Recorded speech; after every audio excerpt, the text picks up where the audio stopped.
ചില മേഖലകളൊക്കെ നമുക്ക് പലപ്പോഴും അസാധ്യമാണെന്ന് കരുതി ഭാരപ്പെടുന്ന അനുഭവങ്ങൾ നമ്മുടെ ജീവിതത്തിൽ കടന്നു വരാം.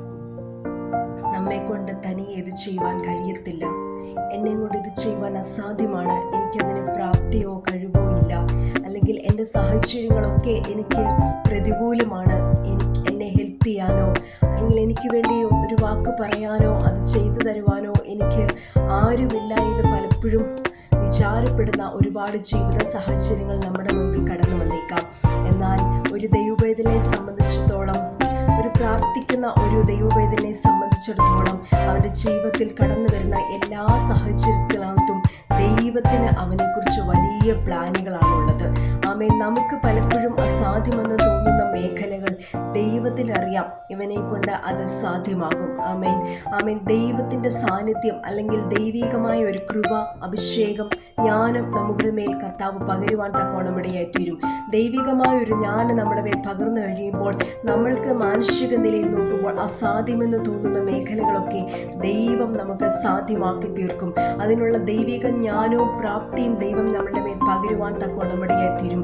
അതുകൊണ്ട് നെഹമ്യാവ് 2:8 അവസാന ഭാഗങ്ങൾ ഇങ്ങനെ കാണുന്നു: എൻ്റെ ദൈവത്തിൻ്റെ ദയയുള്ള കൈ എനിക്ക് അനുകൂലമായിരുന്നത് കൊണ്ട് രാജാവ് എനിക്ക് തന്നു. ആമേൻ. ദയയുള്ള, എൻ്റെ ദൈവത്തിൻ്റെ ദയയുള്ള കൈ. ആമേൻ.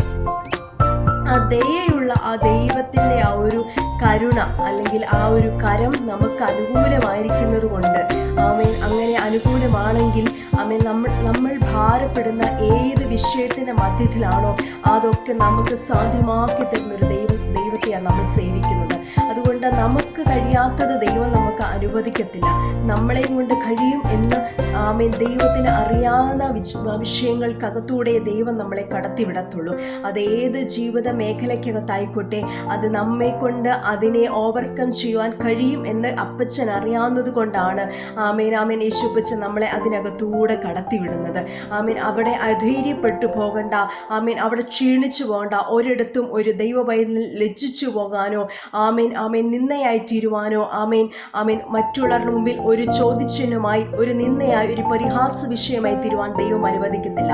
ആമേൻ. ഒരു ദൈവഭയത്തിൻ്റെ ജീവിതത്തിനകത്ത് വരുന്ന എല്ലാ ജീവിത സാഹചര്യത്തെക്കുറിച്ചും കർത്താവിന് വലിയ പ്ലാനുകളാണുള്ളത്. ചുറ്റും നിന്ന് മനുഷ്യർ പല നിലകളിൽ അതിനെ ആമേൻ, ആമേൻ, ചിന്തിക്കാം, അല്ലെങ്കിൽ പല നിലകളിൽ അതിനെക്കുറിച്ച് പല അഭിപ്രായങ്ങളും പറഞ്ഞു നിൽക്കാം. പക്ഷേ ആമീൻ, അത് കണ്ട് അല്ലെങ്കിൽ മനുഷ്യൻ്റെ വാക്കോ മനുഷ്യൻ്റെ മുഖത്തെ എക്സ്പ്രഷൻസോ ഒക്കെ കണ്ട് പലപ്പോഴും നമ്മൾ ഭാരപ്പെടുന്നവരാ, നമ്മൾ വിഷമിക്കുന്നവരാ, നമ്മൾ വിചാരപ്പെടുന്നവരാ. കർത്താവേ, എന്താ അങ്ങനെ ചെയ്യുന്നത്, എന്താ അവരെന്നെ കുറിച്ച് അങ്ങനെ പറയുന്നത്, എന്താ എന്നെ അങ്ങനെ ഒന്ന് ടേക്ക് കെയർ ചെയ്യാത്തത്, അല്ലെങ്കിൽ എന്നോട് എന്താ ഒരു നല്ല വാക്ക് പോലും പറയാത്തത് എന്ന് പലപ്പോഴും ചിന്തിക്കും. പക്ഷേ ആമീൻ, അവിടെയും നിനക്ക് ഒരു പടി കൂടെ ദൈവത്തോട് അടുക്കുവാനുള്ള ഒരു അവസരമാണ് കർത്താവ് തരുന്നത്. ചില ഇടങ്ങളിലൊക്കെ ചില മാറ്റി നിർത്തലുകളും ചില നിന്ദകളും ചില ഒറ്റപ്പെടലുകളും ചില പരിഹാസങ്ങളും ഒക്കെ നമ്മുടെ ജീവിതത്തിനകത്ത് നമ്മൾ ഫേസ് ചെയ്യേണ്ടി വരുന്നതിനകത്ത് ദൈവത്തിന് അതിനകത്തും ഒരു പ്ലാൻ ഉണ്ട് കുഞ്ഞെ. ഒരു പടി കൂടെ യേശുപ്പച്ചനോട് നടക്കാന്, ഒന്നുകൂടെ ഒന്ന് പ്രാർത്ഥിക്കാന്, ആ ജീവിത സാഹചര്യത്തിനകത്ത് ആ ഭാരപ്പെടുത്തുന്ന ആ സിറ്റുവേഷനകത്തിരിക്കുമ്പോൾ ആമൻ തകർന്ന് പൊടിഞ്ഞ് നുറുങ്ങിയ ഹൃദയത്തോടെ ഇരിക്കുന്ന സാഹചര്യം പുറമേ നിശ്ചയിരിക്കുമായിരിക്കാം. പക്ഷേ നിന്റെ ഉള്ളം കിടന്ന് പിടയുന്നതിൻ്റെ അപ്പച്ചന് മാത്രമേ കാണാൻ കഴിയത്തുള്ളൂ. അമ്മൻ, ആ സാഹചര്യത്തിൽ എൻ്റെ യേശുപ്പച്ചാന്ന് നിന്റെ ഉള്ളത്തിനകത്തുനിന്ന് നീ വിളിക്കുന്നത് കേൾക്കാൻ അപ്പൻ ആഗ്രഹിക്കുന്നത്. നീ ഒരു പടി കൂടെ മുട്ടുമേലിരുന്നൊന്ന് പ്രാർത്ഥിക്കുന്നത് കാണാൻ, ഒന്ന് കണ്ണുനീരൊഴുക്കിയ ദൈവസന്നിധിയിൽ ഒന്ന് ഇരിക്കുന്നത് കാണാൻ, ആത്മാവിലൊന്ന് പോരാടുന്നത് കാണാൻ, വചനം ഒന്നുകൂടെ ഒന്ന് ധ്യാനിക്കുന്നത് കാണാൻ, ആ വചനത്തിനകത്തൂടെ പരിശുദ്ധാത്മാ നിന്നോട് സംസാരിക്കാൻ ആഗ്രഹിക്കുക. അതുകൊണ്ട് നമ്മുടെ ജീവിതത്തിനകത്ത് കടന്നു വരുന്ന എല്ലാ മേഖലയ്ക്കകത്തും ദൈവത്തിന് നമ്മളെക്കുറിച്ച് വലിയ പ്ലാൻ ഉണ്ട് കുഞ്ഞെ. അതുകൊണ്ട് ആമേൻ, മനുഷ്യന്റെ ആമേൻ കരത്തിനകത്ത് ഇട്ട് കൊടുക്കാനല്ല ദൈവം നമ്മളെ ആമേൻ, ആമേൻ, ആ അവസ്ഥയ്ക്കകത്തൂടെ കടത്തിവിടുന്നത്. അതിനകത്ത് നമ്മളിലൂടെ ചില മഹത്വങ്ങൾ വെളിപ്പെടാനുണ്ട്. അതേ ദൈവപൈതലേ, ആമേൻ കുഞ്ഞെ, മറ്റുള്ളവർ നമ്മെ നോക്കുമ്പോൾ ആമേൻ നമ്മൾ ഒരു നിന്ദയായി അവർക്ക് തോന്നിയേക്കാം, അല്ലെങ്കിൽ ആമേൻ പ്രാപ്തിയില്ല, ആമേൻ കൊള്ളത്തില്ല, കഴിവില്ല എന്ന് തോന്നിയേക്കാം. പക്ഷേ ദൈവം നമ്മെ അനുവദിക്കുന്ന ഏത് മേഖലയാണോ അതിനകത്ത് നമുക്കും പലപ്പോഴും അത് എന്നെ കൊണ്ട് അസാധ്യമെന്ന് തോന്നിയാലും അതിനകത്തും ഒരു മഹത്വം വെളിപ്പെടാനുണ്ട്, അതിനകത്തൊരു ദൈവപ്രവൃത്തി വെളിപ്പെടാനുണ്ട്. അതെ, ദൈവത്തിൻ്റെ കരം നമുക്ക് ആമേൻ ദയയുള്ള കരം അനുകൂലമായിരിക്കുകയാണെങ്കിൽ ആമേൻ നാം ഒന്നിനെക്കുറിച്ചും ഭാരപ്പെടേണ്ട കാര്യം കാര്യമില്ല. കാരണം നാം സേവിക്കുന്ന ദൈവം ജീവിക്കുന്ന ദൈവമെന്ന ഒരു ഉറച്ച വിശ്വാസം നമ്മുടെ ഹൃദയത്തിനകത്ത് പരിവർത്തിക്കുമ്പോൾ ആമേൻ നമ്മുടെ മുൻപിലുള്ള എല്ലാ പ്രതിസന്ധിയും പ്രതികൂലങ്ങളും നമ്മെ തടസ്സപ്പെടുത്തുന്ന, മുൻപോട്ട് വിടാതെ വേണം നമ്മെ ഭാരപ്പെടുത്തുന്ന, അല്ലെങ്കിൽ നമ്മുടെ ചുറ്റും നിന്ന് നമ്മളെ കളിയാക്കുന്ന എല്ലാ മേഖലകളെയും ആമേൻ ഓവർകം ചെയ്ത് മുന്നോട്ട് പോകുവാൻ, ആത്മാവിൽ അതിനെ അതിജീവിക്കാനുള്ള ദൈവകൃപ ആമേൻ ദൈവത്തിന്റെ ആത്മാവ് നമ്മുടെ മേൽ പകരുവാൻ തക്കോണമിടയെ തീരും. ആമേൻ ആമേൻ ജീവിതത്തിന്റെ മേഖലയ്ക്കകത്ത് ആമേൻ മുൻപോട്ട് പോകാൻ കഴിയത്തില്ലെന്ന് ആമേൻ വിചാരപ്പെടുന്ന സാഹചര്യത്തിൽ ആത്മാവിലൊന്ന് പോരാടുവാൻ, അന്യഭാഷയെ നിന്റെ ഹൃദയത്തിനകത്ത് ആമേൻ നിന്നെ നോക്കുന്ന, നീ എരിക്കുന്ന ആമേൻ ശത്രുവിനെ മുൻപിൽ നിൽക്കുമ്പോൾ നീ അന്യഭാഷയിൽ ഉള്ളത്തിനകത്തൊന്ന് പോരാടുവാൻ തയ്യാറാകുമ്പോൾ, ആമേൻ യേശുവിന്റെ രക്തത്തിനകത്തൊന്ന് ആശ്രയിച്ച് ആമേൻ ആമേൻ ആമേൻ അവിടെ ആമേൻ പോരാടുവാൻ തയ്യാറാകുമ്പോൾ അവിടെ ദൈവപ്രവൃത്തി വെളിപ്പെടുവാൻ തക്കോണമിടയെ തീരും. ദൈവത്തിന്റെ കരം നമുക്ക് അനുകൂലമായി ചലിക്കുവാൻ തക്കോണമിടയെ തീരും. അതുകൊണ്ട് ഭാരപ്പെട്ടു പോകണ്ട. ഏത് ജീവിത സാഹചര്യത്തിനകത്തൂടെയാണോ കടന്നു പോകുന്നത്, അതിനകത്തെ യഹോവയ്ക്ക് ആമേൻ ആമേൻ ഒരു മഹത്വം നമ്മിലൂടെ വെളിപ്പെടേണ്ടതുണ്ട്.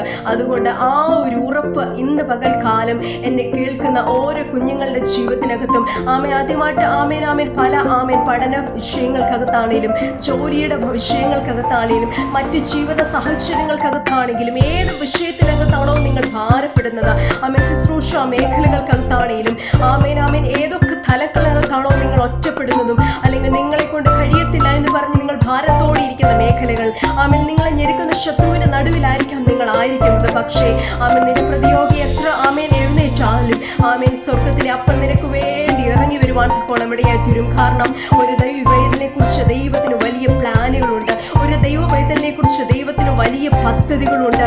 അതുകൊണ്ട് ആ ദൈവിക പ്രൊട്ടക്ഷനകത്താണ് നീ ആയിരിക്കുന്നത്. ആമേൻ ആമേൻ ഒരു മാനുഷികമായിട്ടൊരു ഇതിനകത്തല്ല, ഒരു ദൈവിക പ്രൊട്ടക്ഷനകത്താ ഒരു കരയുന്ന ദൈവപൈതല് ആമേൻ ആ ദൈവത്തിന്റെ ആ സാന്നിധ്യത്തിനകത്ത് മറഞ്ഞിരിക്കുക. നിന്നെ അവിടെ നിന്ന് തൊടുവാനോ ആമേൻ ദൈവം അനുവദിക്കാതെ നിന്നെ തൊടുവാനോ നിനക്കെതിരെ ചലിക്കുവാനോ ദൈവം ആരെയും അനുവദിക്കത്തില്ല. അതുകൊണ്ട് ഭാരപ്പെട്ടു പോകണ്ട, തളർന്നു പോകണ്ട, ക്ഷീണിച്ചു പോകണ്ട. ദൈവികമായ ജ്ഞാനം തന്ന്, ദൈവകൃപ തന്ന് ആമേൻ ആമേൻ അഭിഷേകത്തോടും ആമേൻ ദൈവകൃപയോടും അധികാരത്തോടും തക്കവണ്ണം ദൈവം നിന്നെ മുന്നോട്ട് നടത്തുവാനും നയിക്കുവാനും ഇടയായി തീരും. പരിശുദ്ധാത്മാവ് നിന്നെ ഗൈഡ് ചെയ്യുവാൻ തക്കവണ്ണം ഇടയായി തീരും. അതുകൊണ്ട് ഭാരപ്പെട്ടു പോകണ്ട. ആമേൻ നീ സേവിക്കുന്ന ദൈവം ജീവനുള്ള ദൈവമായിരിക്കുന്നുകൊണ്ട് ആ ദൈവത്തിന്റെ ദയയുള്ള കരം നിനക്ക് അനുകൂലമായിരിക്കുന്നതുകൊണ്ട് ആമേൻ നീ ഭാരപ്പെടുന്ന വിഷയങ്ങളെ നിനക്ക് സാധ്യമാക്കി തന്ന് നിന്നെ മാനിക്കുവാൻ തക്കവണ്ണം ഇടയായി തീരും. അതുകൊണ്ട് ധൈര്യമായിട്ടിരിക്കാം, ഉറപ്പോടിരിക്കാം. നീ സേവിക്കുന്ന ദൈവം ദയയുള്ള ദൈവമാ. ദയയുള്ള കരം നിനക്ക് വേണ്ടി ഇറങ്ങി വരുവാനും, നിനക്ക് വേണ്ടി പ്രവർത്തിക്കുവാനും, ആ ദയയുള്ള കരം നിനക്ക് വേണ്ടി ചലിക്കുവാനും, നിനക്ക് വേണ്ടി മനുഷ്യന്റെ ഹൃദയത്തിനകത്ത് ഇടപെടുവാനും, ഏത് സാഹചര്യത്തിനകത്തെയും ആമേൻ ആമേൻ നിനക്ക് വേണ്ടി അനുകൂലമാക്കി തരുവാനും ആമേൻ എൻ്റെ അപ്പൻ സർവശക്തന. ഏത് ആമേൻ നിയമങ്ങളെയും ആമേൻ ഏത് ഡിസിഷനുകളെയും മാറ്റിമറിക്കുവാനും എൻ്റെ ദൈവം സർവശക്തന. അതുകൊണ്ട് ആമേൻ ധൈര്യത്തോടും ഉറപ്പോടും ആമേൻ നീ മുൻപോട്ട് പോകുക. വാഗ്ദത്തം ചെയ്തവൻ വിശ്വസ്തന. നിന്റെ അപ്പൻ നിന്റെ കൂടെ ഉണ്ടെങ്കിൽ നിനക്കൊന്നിനെയും ഭയപ്പെടേണ്ട കാര്യമില്ല. ആമേൻ ജീവിക്കുന്ന ദൈവത്തിന്റെ പൈതലാ നീ. അതുകൊണ്ട് ആ ഉറപ്പ് നിന്റെ ഹൃദയത്തിനകത്ത് ഇന്ന് പകൽക്കാലം പരിവർത്തിക്കുമാറാകട്ടെ. ഈ വചനങ്ങളാൽ ദൈവത്തിന്റെ ആത്മാവ് നിങ്ങളെ അനുഗ്രഹിക്കുമാറാകട്ടെ. ആമേൻ. God bless you all.